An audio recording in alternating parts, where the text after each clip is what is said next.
안녕하세요. 이동로 목사와 함께하는 매일 성경 큐티 시간입니다. 오늘 우리가 함께 나눌 본문은 고린도전서 7장 1절에서 24절 말씀입니다. 여러분, 우리는 살면서 참 자주 이런 생각을 합니다.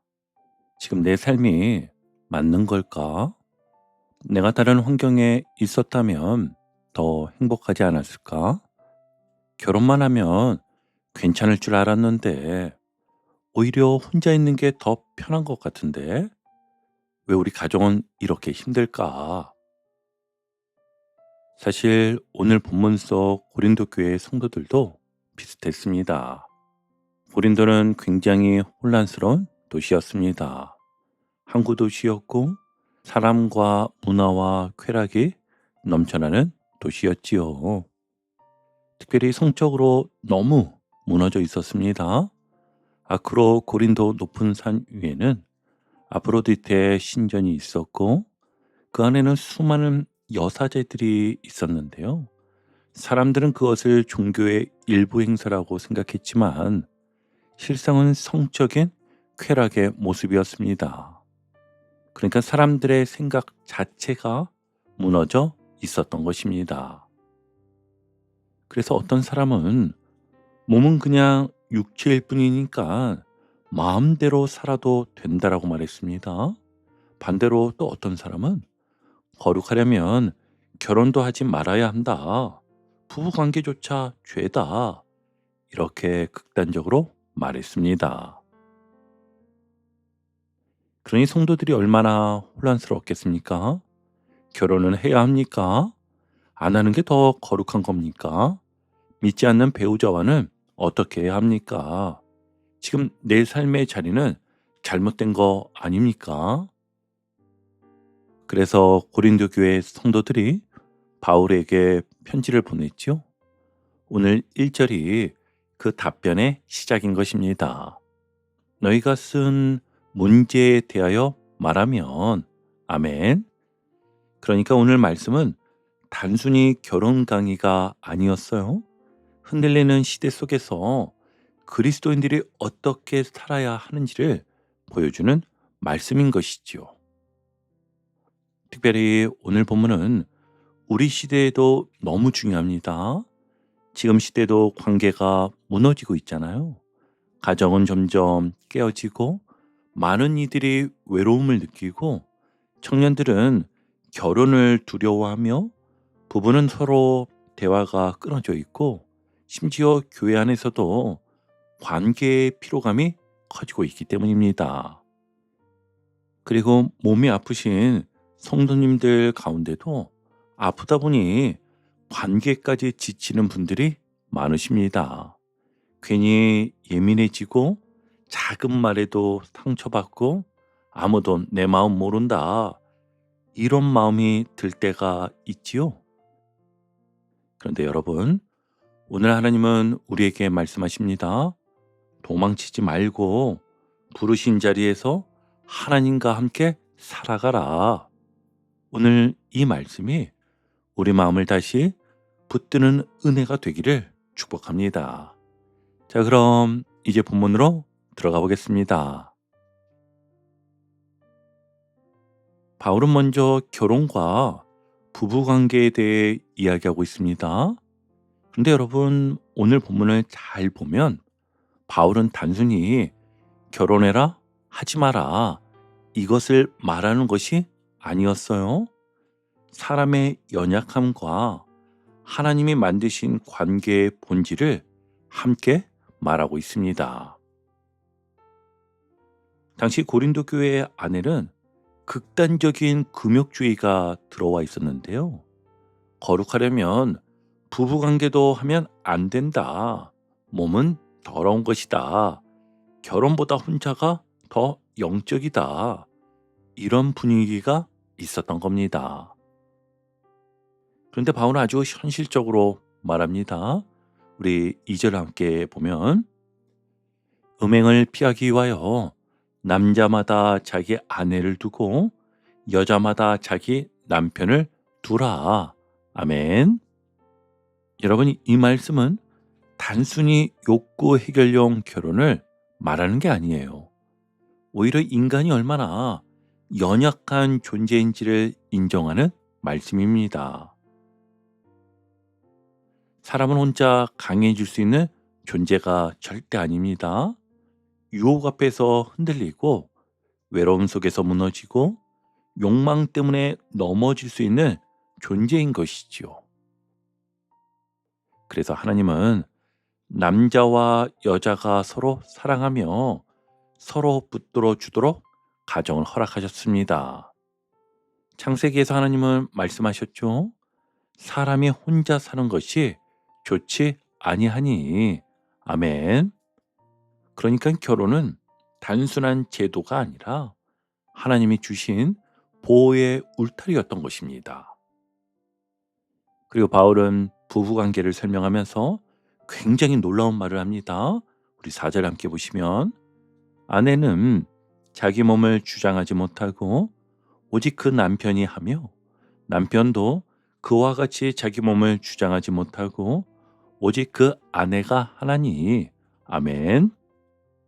당시 시대를 생각하면 이 말은 굉장히 충격적인 말이었습니다. 왜냐하면 당시 사회는 철저한 남성 중심 사회였기 때문입니다. 여자는요, 남자의 소유물처럼 여겨졌던 시대였었지요. 그런데 바울은 말합니다. 아니다. 남편도 자기 몸대로 못한다. 아내도 자기 몸대로 못한다. 서로를 위해 살아야 한다. 아멘. 여러분, 이게 복음입니다. 세상은 내가 행복해 한다를 말하는데, 하지만 복음은요, 내가 상대를 살려야 한다를 말합니다. 그래서 진짜 사랑은요, 내 마음대로 하는 것이 아니라 내 욕망을 내려놓고 상대를 품는 것입니다. 예수님도 그렇게 사랑하셨지요. 십자가는 자기 권리를 주장하신 사건이 아니라 자기 자신을 내어주신 사건이었지요. 그래서 부부관계도 마찬가지입니다. 결혼은 나를 만족시키는 사람 찾기에서 시작하지만 오히려 내가 사랑으로 죽어가는 훈련이기도 한 것입니다. 그런데 여러분, 이 부분이 오늘 우리 삶에 너무 와닿지 않습니까? 가정 안에서 무엇이 제일 힘드신가요? 왜 나만 이해해야 하지? 왜 나만 참아야 하지? 왜 저 사람은 안 변하지? 회사도 그렇잖아요. 내가 조금만 손해보면 억울하고, 교회에서도 내 마음을 안 알아주면 서운하고, 관계 안에서 자꾸 내 권리만 보이기 시작하지요. 그런데 오늘 바울은 말합니다. 사랑은 내 권리를 붙드는 것이 아니라 상대를 살리는 것이다. 그러면서 바울은 5절을 보시면 서로 분방하지 말라 이렇게 말합니다. 이 말은 단순히 각방 쓰지 말라는 정도가 아니었어요. 마음을 끊어놓지 말라는 것이었습니다. 왜냐하면 사탄은 관계가 멀어질 때 틈타기 때문입니다. 처음에는 별것 아닙니다. 대화가 줄어들고 눈을 피하고 함께 웃는 시간이 사라집니다. 그러다 보면 마음이 점점 식어가지요. 그리고 그 틈에 외로움이 들어오고 시험이 들어오고 다른 유혹들이 들어오기 시작합니다. 그래서 바울은 5절과 같이 말합니다. 기도할 때 잠시 떨어질 수는 있어도 다시 합하라. 아멘. 여러분, 이 말씀은 단순한 부부 기술이 아닙니다. 관계를 지키라는 말씀이었습니다. 왜냐하면 하나님은 관계를 통해 우리를 살리시기 때문이었죠. 여러분, 진짜 믿음은요, 완벽한 관계를 만드는 것이 아니라 깨어진 관계 속에서도 다시 사랑하려는 것입니다. 더 늦기 전에 오늘 하루 먼저 한마디 건네보십시오. 괜찮아요? 수고했어요. 미안해요. 같이 기도할까요? 그 짧은 한마디가 닫혀있던 마음을 다시 열 수도 있습니다. 그리고 무엇보다 오늘도 기억하십시오. 우리가 하나님께 끝까지 사랑받은 사람이라는 것을요. 주님은 우리에게 실망하셔도 떠나지 않으셨습니다. 그 사랑이 오늘 우리 관계도 다시 살리게 되기를 축복합니다. 자, 이제 두 번째 단락인데요. 바울은 결혼 이야기를 넘어 더 깊은 핵심으로 들어갑니다. 사실 오늘 본문의 중심은 여기라고 해도 과언이 아닙니다. 17절을 함께 보시면 오직 주께서 각 사람에게 나누어 주신 대로 하나님이 각 사람을 부르신 그대로 행하라. 아멘. 그리고 바울은 같은 말을 계속해서 반복합니다. 20절과 24절인데요. 각 사람은 부르심을 받은 그 부르심 그대로 지내라. 형제들아, 너희는 각각 부르심을 받은 그대로 하나님께 함께 거하라. 아멘. 여러분, 왜 바울이 이 말을 계속 반복할까요? 고린도 교회의 성도들은 자꾸 지금 자기 삶을 부정하고 있었기 때문이었습니다. 할례 받은 사람은 헬라 사람처럼 되고 싶어 했고, 무할례자는 유대인처럼 보이고 싶어 했으며, 종은 자유인이 되고 싶어 했지요. 사람들은 자꾸 지금 내 자리 말고 다른 자리를 꿈꾸고 있었습니다. 왜냐하면 사람은 늘 환경만 바뀌면 행복할 것 같다는 생각을 하기 때문입니다. 직장만 바뀌면, 사람만 바뀌면, 남편만, 아내만 바뀌면, 상황만 바뀌면. 그런데 바울은 말합니다. 문제의 핵심은 환경이 아니라 하나님과의 관계다. 이 말이 오늘 너무 중요합니다.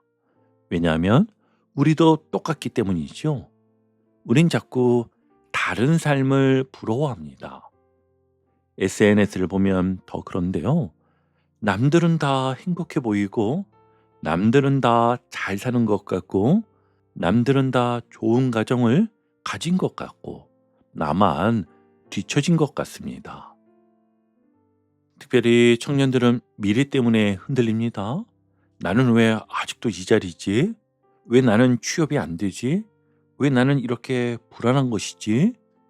또 어떤 성도님들은 육신의 질병 때문에 더 흔들리지요. 몸이 아프다 보니 삶 자체가 무너져 내리는 것처럼 느껴집니다. 하나님, 왜 하필 나입니까? 왜 나는 이렇게 살아야 합니까? 그런데 오늘 바울은 놀라운 말을 합니다. 부르신 그대로 행하라. 이 말은요, 변하지 말라는 뜻이 아니었어요. 실제로 바울은 종이 자유롭게 될 수 있으면 그 기회를 사용하라고 말하잖아요. 그러니까 바울은 환경의 변화 자체를 부정하는 게 아닙니다. 더 중요한 것을 말하는 것이었습니다.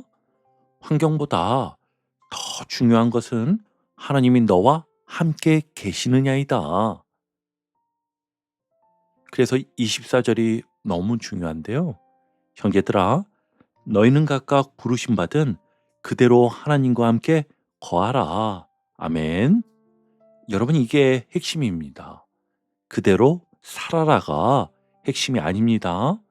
하나님과 함께 거하라. 이것이 핵심인 것입니다. 환경은요, 여전히 힘들 수 있습니다. 직장도 여전히 버겁고, 심지어 가정도 여전히 어려우며, 몸도 여전히 아플 수 있습니다. 그런데 그 자리에서도 하나님이 함께 하신다는 것입니다. 그리고 바울은 23절에서 엄청난 선언을 합니다. 너희는 값으로 사신 것이니 사람들의 종이 되지 말라. 아멘. 당시 종은 자기 인생을 자기 뜻대로 살 수 없는 존재였습니다. 그런데 바울은 말합니다. 세상에는 종이어도 그리스도 안에서는 자유인이다. 아멘. 왜냐하면 예수님께서 십자가의 피값으로 우리를 사셨기 때문이라고 합니다. 그러므로 우리의 정체성은 세상이 정하는 것이 아니었어요. 직업이 아니었고 경제 형편도 아니었으며 몸 상태도 아니었습니다. 우린 예수님의 피값으로 산 존재인 것이죠. 그래서 오늘 바울은 우리에게 이렇게 말하는 겁니다. 지금 네 삶을 미워하지 말아라. 지금 내 자리를 함부로 부정하지 말아라. 하나님은 지금도 그 자리에서 너와 함께 하신다. 여러분, 오늘 우리는 참 많이 흔들립니다. 특별히 비교 때문에 흔들리는데요. 회사에서는 남들과 비교하며 지칩니다. 왜 나만 인정 못 받지? 왜 나만 이렇게 힘들지? 교회 안에서도 그렇지요. 왜 저 사람은 저렇게 은혜 받는 것 같지? 왜 나는 기도해도 안 변하지? 가정에서도 그렇습니다. 우리 집만 왜 이럴까? 왜 우리 부부는 이렇게 힘들까? 그런데 오늘 하나님은 말씀하십니다. 부르신 그대로 행하라. 아멘. 여러분, 이 말은 체념이 아닙니다. 믿음이었습니다.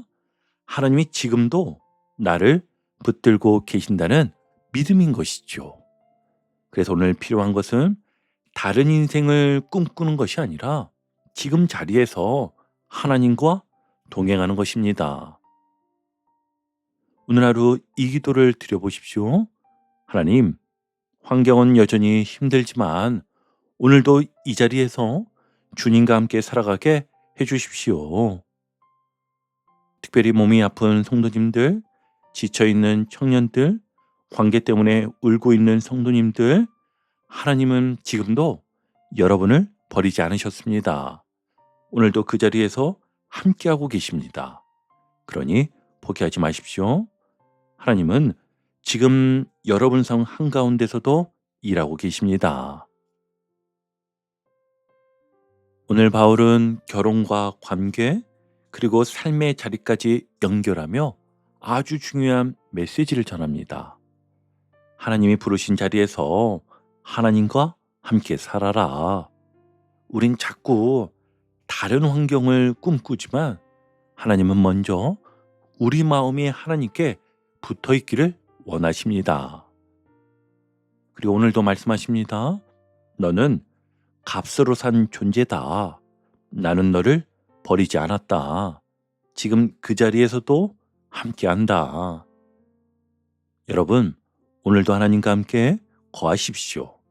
가정에서도, 직장에서도, 병상에서도, 눈물 나는 현실 속에서도 주님과 함께 살아가십시오. 그 자리가요, 하나님이 일하시는 자리가 될 것입니다. 오늘도 부르신 그대로 하나님과 함께 살아가는 복된 하루 되시기를 주님의 이름으로 축복합니다. 아멘.